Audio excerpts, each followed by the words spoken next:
दोस्तों, शिवपाल यादव ने 13 साल पुराने राज का खुलासा किया और बताया कि कैसे शाह उन्हें भाजपा में शामिल करना चाह रहे थे और यहां तक बताया कि शाह ने शिवपाल यादव को मंत्री पद तक का ऑफर भी दे दिया था। दरअसल एक इंटरव्यू के दौरान अखिलेश यादव के चाचा शिवपाल यादव अपने उन दिनों की बातों का जिक्र कर रहे होते हैं जब वो समाजवादी पार्टी से अलग हो गए थे। शिवपाल यादव बताते हैं कि सपा से अलग होने के बाद भाजपा ने उनसे संपर्क किया। ये 2022 की बात है।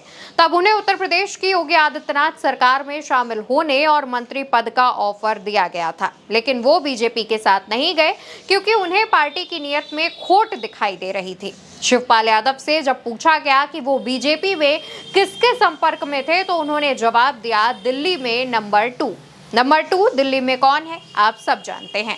शिवपाल यादव साफ शब्दों में बताते हैं कि शाह ने उन्हें मंत्री पद का ऑफर दिया था और मिलने के लिए दिल्ली भी बुलाया था, लेकिन वो उनसे मिलने नहीं गए। शिवपाल यादव अपनी बातचीत में बताते हैं कि उनके मन में ये था कि इन्हें इधर से यानी कि बीजेपी में मिलाते रहो और फायदा उठाते रहो, लेना देना कुछ नहीं, परिवार में फूट पड़ती रही, ये एकजुट ना हो पाए और इसका फायदा उठाओ।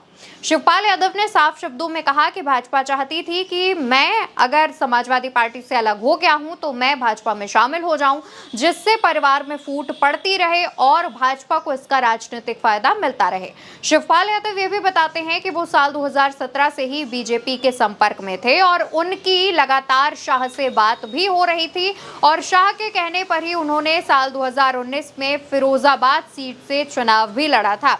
लेकिन सरकार में शामिल होने के सवाल पर शिवपाल कहते हैं कि वो हमेशा से ही समाजवादी रहे हैं और आगे भी रहेंगे। इन सब के अलावा शिवपाल यादव ने सपा से अलग होने के बाद नई पार्टी बनाने की कहानी का भी जिक्र किया और बताया कि उन्होंने मुलायम सिंह यादव के कहने पर ही अलग पार्टी बनाई थी। एक सवाल के जवाब में शिवपाल यादव बताते हैं कि साल 2012 में समाजवादी पार्टी को पूर्ण बहुमत मिला। इसके बाद सबसे बड़ा सवाल था कि उत्तर प्रदेश का मुख्यमंत्री कौन बनेगा। इसके बाद होली में सैफई में पूरा परिवार और मीडिया जुटा था।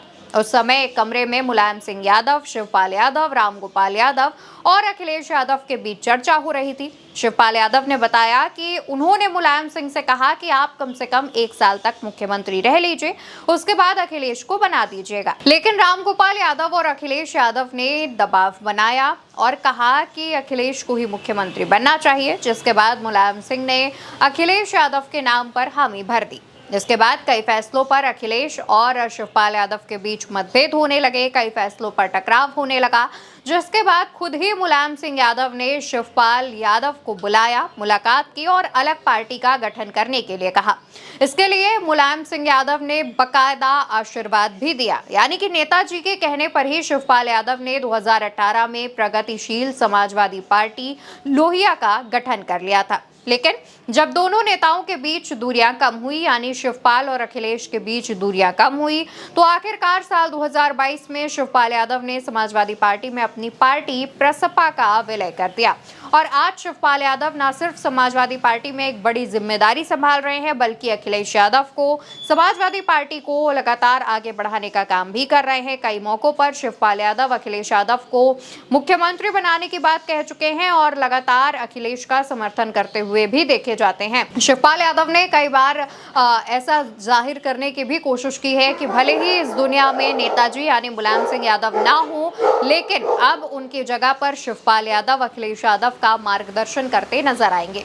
कई बार कई मौकों पर इस चीजों का भी जिक्र हुआ है, जहां बताया गया कि मुलायम सिंह यादव यानी नेताजी हमेशा से ही चाहते थे कि शिवपाल अखिलेश का मार्गदर्शन करें और इसी तरीके से अखिलेश भी उनकी बात माने और अब वैसा होता दिख रहा है।